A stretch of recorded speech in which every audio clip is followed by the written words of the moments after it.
Welcome back, everyone. We are so glad you're pulling up a chair and having coffee with us today. Yeah, welcome back. It's so great to have you here for another deep dive. So I want you to picture this. Just, really put yourself in this scenario. Yeah. It is Friday night. You are completely, utterly exhausted. Oh, I know this feeling so well. Right. Like bone tired. You survived a relentless week. You finally make it home. You change into your absolute favorite sweatpants.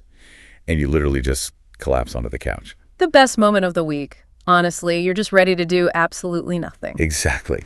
You are ready to be a potato. Yeah. But then you look at the clock and this heavy, awful pit just forms in your stomach. Because you remember what you agreed to. Yes. You realize you agreed to go to a friend's social event. And you agreed to it like days ago when you had plenty of energy. Right. When they asked, you probably smiled and were like, oh yeah, I'd love to go. Totally. Because you didn't want to disappoint them. You didn't want to seem flaky or like a bad friend. But now, every single fiber of your being is screaming at you to stay home. But you get up anyway. You put real clothes back on, which is just tragic. It is. You drag yourself out the door and you show up completely depleted, annoyed, and honestly secretly resentful. And we do it because we think we're being a good friend. But what if I told you that by doing that, you aren't actually being kind? You're actually kind of lying to them. Wow. Lying to them. That is a pretty radical reframing because, almost everyone has lived through this exact scenario. Oh, for sure. We treat overcommitting as this badge honor, or at least the necessary tax we have to pay just to maintain our relationships. We willingly walk right into our own trap. We really do. So understanding the hidden architecture of that trap is, that's our focus for today's deep dive. Exactly. We are pulling from the psychological framework laid out by therapist Nedra Glover Tawwab in her incredible book, Set Boundaries, Find Peace. And just to be clear, our goal here isn't to just give you some superficial lecture about, saying yes is bad, just say no more. Right. No, we are deconstructing the deeper physiological and psychological mechanisms behind chronic people-pleasing.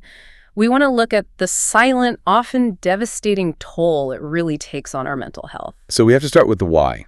Like, if we so desperately want to stay on our couch in our sweatpants, why do we automatically say yes the second the invitation is extended? Well, the immediate instinct is to claim we're doing it out of generosity, right? We tell ourselves, oh, I'm prioritizing harmony, I'm being a team player, I'm putting others first. Right, I'm just being nice. Exactly. But Tawwab identifies this as the illusion of harmony because the psychological reality is actually entirely different. People-pleasing is rarely about genuine kindness. Wait, really? If it's not kindness, what is it? It is fundamentally an anxiety response. Think about it. Our brains haven't fully updated from our hunter-gatherer days.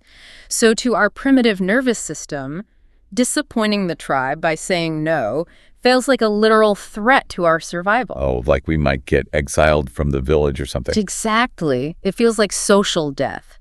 So when someone asks for a favor and we feel that little spike of panic in our chest, we aren't fawning to be nice. We're actually trying to control how other people perceive us. To ensure our own safety. Yes! We say yes to artificially manufacture peace and neutralize what we perceive as a threat of conflict. Okay, but let me play devil's advocate for a second. Yeah. Isn't there a difference between people-pleasing and just being, a reliable person? What do you mean?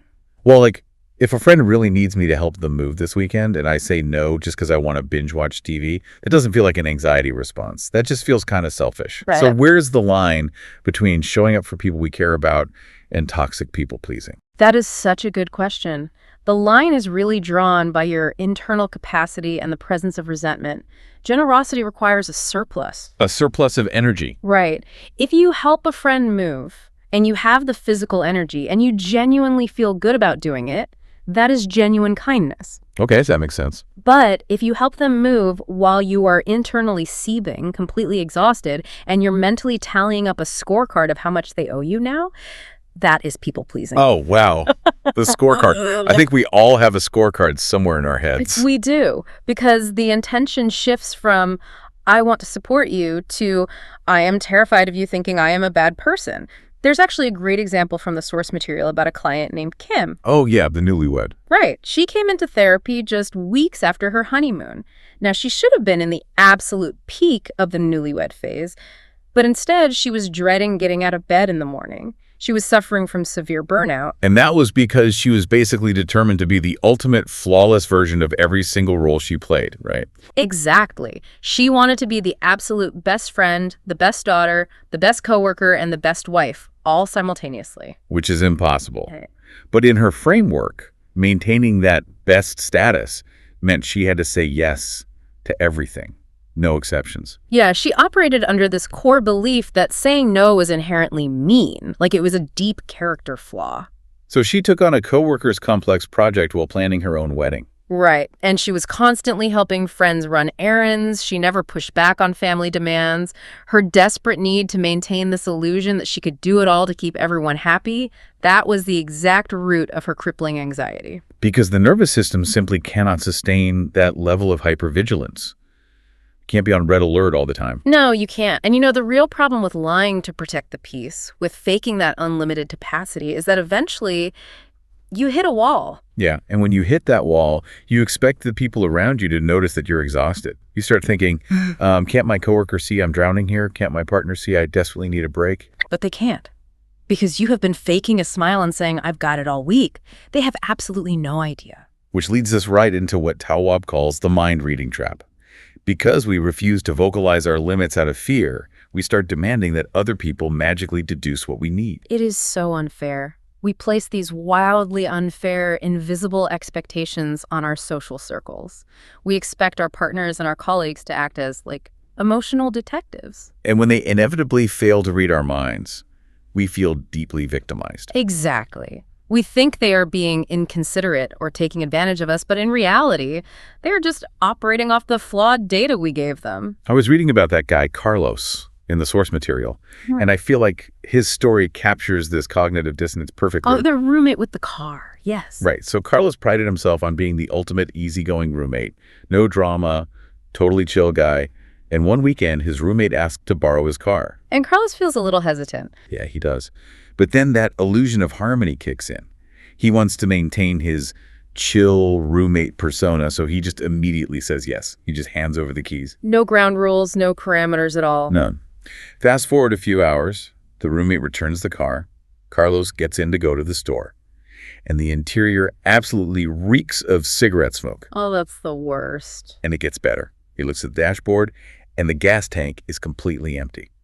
So Carlos is just sitting there fuming, gripping the steering wheel. He is absolutely enraged. Completely. He's thinking, what kind of terrible, disrespectful person smokes in a borrowed car and leaves it on empty? Common sense dictates you don't do that. But common sense is probably the most dangerous phrase in any relationship. It really is. We rely on this mythical concept of common sense to do all the heavy emotional lifting for us. We assume there is this universal handbook for human behavior that everyone read. Which doesn't exist. Right. The reality is that common sense is nothing more than your own highly specific personal life experience, your upbringing, and your personal values quietly projected onto someone else. I always think relying on common sense is like sitting down to play a complex board game with a friend. Okay, I like this. You set up all the pieces, you hand them the dice, but you absolutely refuse to tell them the rules. And then the second they roll the dice and move their piece, you just flip the board over and start screaming at them for playing it wrong. That is exactly what it feels like. How could they possibly play the game correctly if you kept the rules a secret? You are punishing them for failing a test they didn't even know they were taking. Tawwab points out such a difficult truth here. People literally cannot meet a standard that we never express. Unspoken boundaries are completely invisible. Right. Your roommate cannot see the invisible line you drew in your head about the gas tank. And your boss cannot see the invisible line about answering emails after 7 p.m. if you just keep replying to them anyway. Oh, that's a big one. Yeah. And when those invisible lines are crossed and we just swallow our anger to keep the peace, it triggers this dangerous physiological chain reaction. Which moves us into the anatomy of resentment. Because every single time you hand over those car keys when you don't want to, or you say yes to that Friday night party, or you take on that extra weekend project. When your mind and body are screaming no. Exactly. When you do that, you are committing a tiny act of self-betrayal. I love that term. Well, I hate it, but it's so accurate. The term self-betrayal shifts the focus entirely. It strips away that martyrdom of, oh, I'm just sacrificing for them. Yeah, you aren't being a martyr. You're just abandoning your own need. And then that betrayal does not just evaporate into thin air. The nervous system keeps the score. The suppressed emotion instantly transforms into hidden resentment, and it stores itself up inside your body. You know, when I was looking at the research on this, a very specific visual metaphor came to my mind. Oh, I'd love to hear it. Okay, imagine that inside your chest, right behind your ribs, you have a clear glass tank. And it is filled with pure, perfectly clear water. That water represents your baseline peace, your emotional equilibrium. Okay, I'm picturing it.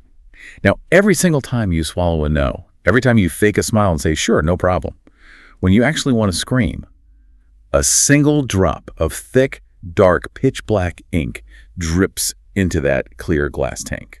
Wow. Just one drop per interaction. It probably seems harmless at first. Exactly. You barely even notice it. The drop of ink hits the water and just sort of swirls around. The water gets the tiny bit cloudy, but you can still see through it. And so you rationalize it. You tell yourself, it's fine. It's just a coffee run. It's just one party. I'm just keeping the peace. But the drops accumulate. Someone borrows your car and leaves it empty. Another drop of ink. Your mom calls and uses guilt to get you to change your holiday plans. Another drop. You work through your lunch break because you didn't want to tell your boss you were overloaded. Another drop. Yes. And suddenly, the water is getting darker and darker, fundamentally altering your baseline state. You wake up already feeling annoyed. Right. And eventually, that clear, toxic, pitch black water. You have reached your absolute physiological capacity for resentment. There is no room left. The tank is full. The tank is completely full. So the very next drop causes the entire thing to overflow. And this is the toxicity that causes you to suddenly explode at your partner, screaming at them at the top of your lungs just because they left a coffee cup on the kitchen counter. Oh, man. And they are standing there completely bewildered because the reaction is so wildly disproportionate to the event. They think you've lost your mind over a ceramic mug. But it was never about the coffee cup. Never. It is the overflow of the resentment reservoir. All the black ink from the boss, the roommate, the mother-in-law, and the party suddenly poured out onto the person standing closest to you. And the tragic irony here is that the relationship you were so desperately trying to protect by being the easygoing person who always says yes is now being actively destroyed by your own toxic resentment. You've literally manufactured the exact conflict you were trying to avoid. Yes. Avoiding boundaries doesn't prevent conflict. It just delays it, concentrates it, and guarantees it will happen in a much more destructive way. It's a time bomb. It really is. And Tawwab notes that this hidden reservoir is the primary breeding ground for passive-aggressive behavior. Because if you aren't exploding, you are leaking the ink.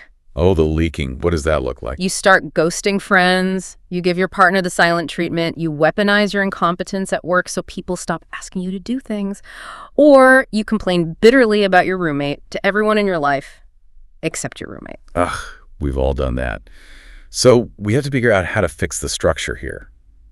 Because we can't just wish the black ink away or like meditate it out of existence. No, you can't. We have to fundamentally change the architecture of how we allow the world to interact with us. Okay, so how do we do that? To do that, we need to understand the 3 distinct levels of boundaries Tawwab outlines. All right, what's the first one?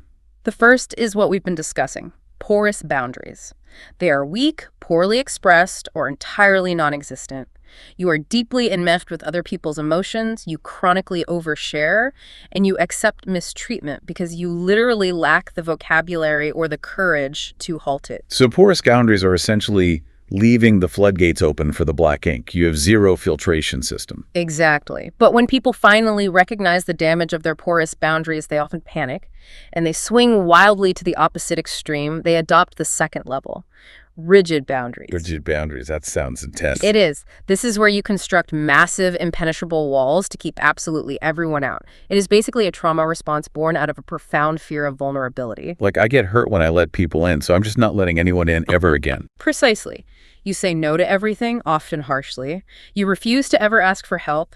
You cut people off at the very first sign of friction, and you just avoid closeness entirely. So porous is letting the world drown you, and rigid is locking yourself in a solitary confinement fortress. Right. And neither of those is a sustainable or joyful way to navigate human connection. So what's the goal then? The objective is to reach the third level, healthy boundaries. A healthy boundary requires a deep, honest awareness of your actual emotional and physical capacity in any given moment, combined with clear, direct communication. Okay. It means being entirely comfortable saying no, but equally important, it means being comfortable hearing someone else say no to you without interpreting it as a personal attack. That's tough, because abstract concepts like healthy boundaries can be so hard to implement when you are actually in the heat of a stressful social moment. Do you have a way we should physically visualize the difference in this structure so we can actually hold on to it? I do, actually. Think of your life, your energy, your time, and your emotional bandwidth as your own physical front yard. Okay, my front yard. I'm with you. A lack of boundaries, that porous state, is like having a broken fence drawn with weak dotted lines. There is practically no barrier. Everyone in your life feels entitled to walk right over that dotted line. Just trampling the grass. Yes. Your boss parks their car on your lawn at 9 p.m. on a Tuesday. Your friends set up a chaotic picnic on your grass. Strangers walk their dogs through your flower beds. Oh my God. And you are just standing on your porch, watching your peace get trampled into the mud, feeling completely powerless to stop them because you don't want to be rude. Just standing on the porch watching the destruction, that paints such a vivid, stressful picture of what burnout actually feels like. Right. Now, the rigid boundary response is to scream, "Enough!" and hire a crew to build a 30-foot-high, solid concrete wall around your entire property topped with razor wire. Okay, so nobody is getting in. Nobody. Your grass is finally safe from the dogs and the picnics, but you are completely isolated in the dark. You can't see the neighborhood, no sunlight gets in, and no one can reach you even when you desperately want them to. So what does the yard look like with healthy boundaries? A healthy boundary is a solid, beautifully built, waist-high fence. It clearly defines the property line. Everyone can see exactly where the street ends and where your sanctuary begins. Nice. The fence protects you. But, and this is the important part, this solid fence has a gate on a hinge that you entirely control. Oh, a gate. I like that. The fence establishes the rule, but the gate provides the autonomy. You get to consciously choose who comes in, what behaviors are allowed inside, and when it is time for visitors to leave. The hinge is really the key to the whole concept. Huh. You aren't building a fortress to block out the world forever, but you also aren't letting the world treat your lawn like a public park. You're operating the hinge based on your daily capacity.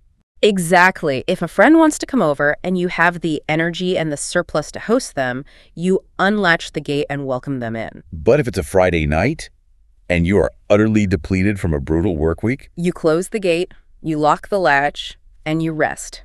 That control, that clear communication of where the fence is and when the gate is open, is what completely prevents the self-betrayal. it stops the black ink before it ever reaches the reservoir. Precisely. But we do have to acknowledge what happens when you install that fence for the first time. Yeah. If the people in your life have been used to a yard with dotted lines, they're going to be very surprised when they suddenly walk face first into a closed gate. Oh, they will be. In psychology, there is a concept known as an extinction burst. Wait, an extinction burst? Like they get mad? Kinda, yeah. When you stop rewarding a behavior, in this case, when you stop rewarding their demands with your automatic compliance, their behavior will often escalate before it stops. Oh, wow. They will rattle the gate. They will push back. They might call you selfish or ask why you were acting so differently. Because, they like the old system. It benefited them at your expense. Which means the moment of setting the boundary is going to feel terrible. It will feel like you're doing something wrong because your anxiety will spike as they rattle that gate. You will feel uncomfortable, yes. But you have to expect that friction and hold the line anyway. The core takeaway from this entire dive is that we have to stop romanticizing our lack of capacity. We have to stop letting the thick black ink of self-betrayal slowly poison our baseline peace. Absolutely. We need to take a hard, honest look at our yards, tear down the dotted lines, and build a sturdy fence with a gate that we actively govern. And if you are listening to this and feeling a sense of dread, thinking, okay, this all makes logical sense, but in the actual moment someone asks me for a favor, my brain freezes and my default survival reflex is to instantly say yes. Which is so common. Yeah, it is. We want to equip you with a highly practical, actionable tool for that exact moment. You don't have to become a boundary expert overnight. You just need to master the pause and delay technique. Oh, I love this. How exactly do we deploy the pause and delay in the real world?